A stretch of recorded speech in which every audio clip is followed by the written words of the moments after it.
Party फैसले पर इस्तीफे का ऐलान करने वाले वजीर आला गंडापुर इस्लामाबाद से पेशावर रवाना हो गए। काबीना अरकान से अलविदाई मुलाकात के बाद खिताब के बाद गवर्नर को इस्तीफा पेश करने का ऐलान।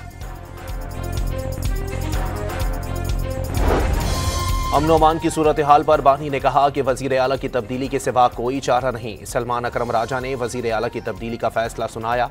बैरिस्टर गौहर ने पार्टी में इख्तिलाफात और फॉरवर्ड ब्लॉक का तासुर मुस्तरद कर दिया।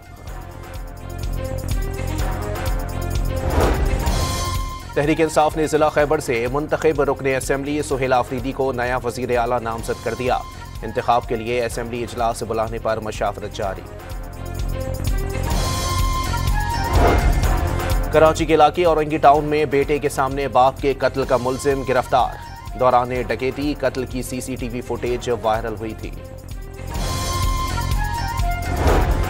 और शर्मुल शेख में हमास इसराइल मुज़ाकरात के दौरान कैदियों की फहरिस्तों का तबादला। हमास ओहदेदार ने अमन मुआहदे को हतमी शक्ल देने के लिए जिम्मेदारी के मुजाहरे पर जोर दे दिया।